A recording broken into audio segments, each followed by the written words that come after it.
नमस्कार शिक्षक मित्रांनो, आज आपण एक पासून क्रमवार संख्यांची बेरीज सोप्या प्रकारे कशी करायची या संदर्भात काही उदाहरणे पाहणार आहोत। तत्पूर्वी तुम्ही जर माझ्या चॅनलला नवीन असाल तर सबस्क्राइब करून घ्या आणि आपल्या शिक्षक मित्र मैत्रिणींपर्यंत शेअर करा।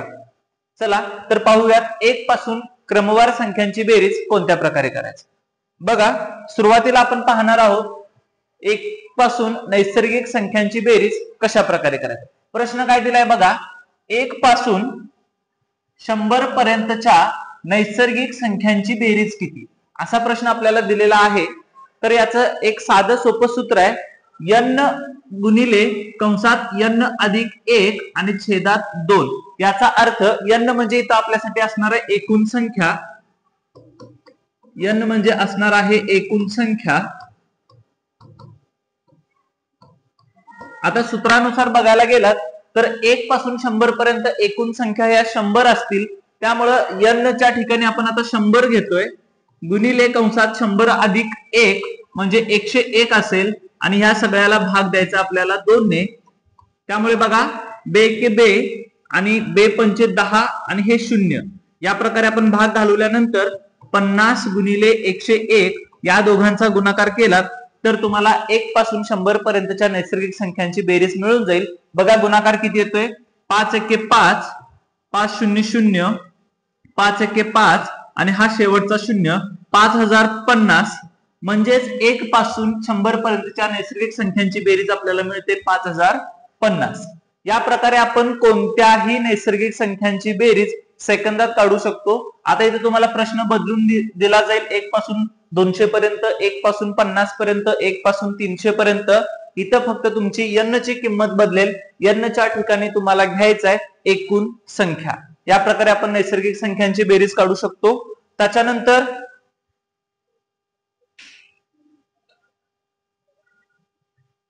आपण बघणार आहोत समसंख्यांची बेरीज।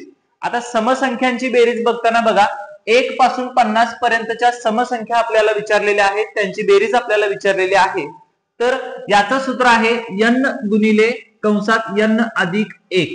आता बघा, इथं सुद्धा n म्हणजे एकूण संख्या असणार आहे।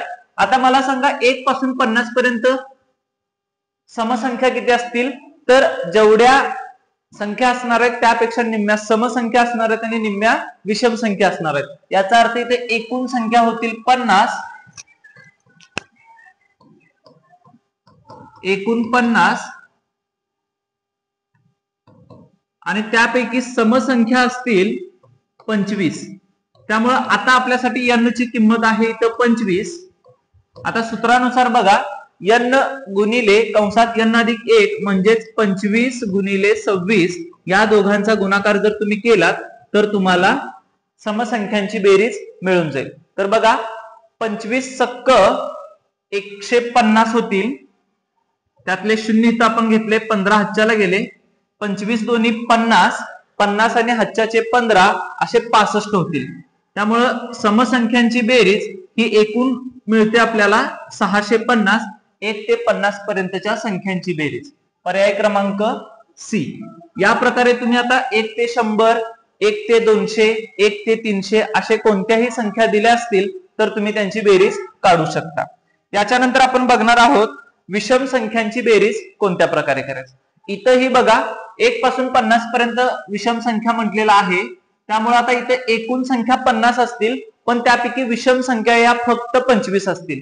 त्यामुळे n ची किंमत आपल्यासाठी होणार आहे किती, इथं 25। आणि सगळ्यात सोपं आहे विषम संख्यांची बेरीज काढणं, कारण जी काही n ची संख्या आहे त्याचा वर्ग केलात म्हणजे तुम्हाला विषम संख्यांची बेरीज मिळून जाईल। बघा, इथे मी सूत्र लिहून दिलंय तुम्हाला, n चा वर्ग, मग 25 चा वर्ग आपल्याला मिळतोय 625, म्हणून 1 पासून 50 पर्यंतच्या विषम संख्यांची बेरीज होते 625।